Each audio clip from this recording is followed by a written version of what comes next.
UNDP Global Anti-Corruption Community of Practice meeting took place in Brasilia, Brazil from November 5 to 6, 2012. The theme of the COP was Learning from the Past, Directions for the Future. The Anti-Corruption Community of Practice meeting is a unique biennial forum that brought together UNDP practitioners and policy advisors, donors, civil society partners, anti-corruption agencies officials, government counterparts and researchers to share information and experiences, learn from each other and build a true community with a shared agenda. Previous anti-corruption COPs were held in Seoul in 2003, Guatemala in 2006, Athens in 2008 and Bangkok in 2010. What the community of practice is. Meeting of people with a common purpose to try and share experiences,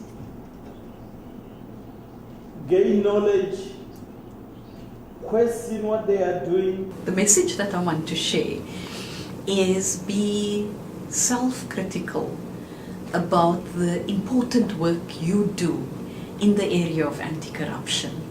Ensure that we adapt our tools, we use and share our experiences and see how we can push the boundaries, because there is a changing global environment. Today, if you would question the empirical and evaluative evidence regarding the cost of corruption to sustainable human development. About 100 participants from 45 countries took part in the meeting to discuss emerging trends and challenges in the area of corruption prevention, and also to focus on improving the effectiveness of anti-corruption programming and achieving results. Both external experts and UNDP participants validated the effectiveness of UNDP's approach to corruption prevention. Specifically, UNDP's approach to mainstreaming anti-corruption in sectors such as water, health, education and climate change was seen as an effective approach for sector-wide coordination and improving efficiency. Participants acknowledged that there has been significant progress over the last decade in the area of anti-corruption. Corruption no longer remains a taboo subject and is now part of the national and global development discourse. Identified very easily is the trend for the creation at the national levels of anti-corruption agencies. The number of anti-corruption agencies that have been created in the last 5 or 10 years is really impressive. Another trend, I don't know whether it's for good or for bad, is the multiplication of anti-corruption networks, institutions, and partnerships at the global level. However, participants also recognise that significant challenges remain in fighting corruption.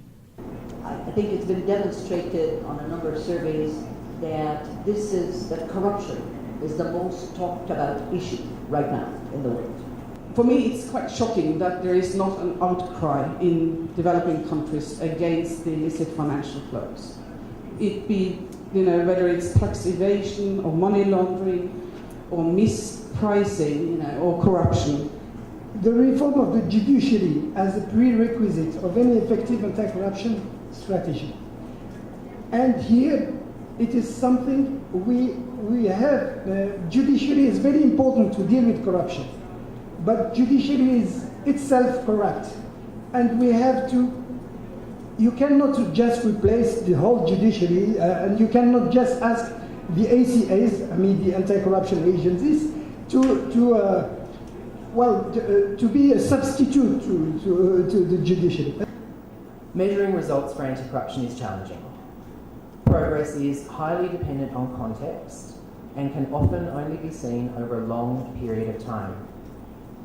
It is non-linear and unpredictable, and there is no internationally recognised standard for measuring governments generally, let alone anti-corruption. On the way forward, the COP made the following key recommendations. improving checks and balances at the local governance level, enhancing transparency and accountability in natural resource management, strengthening reporting for results.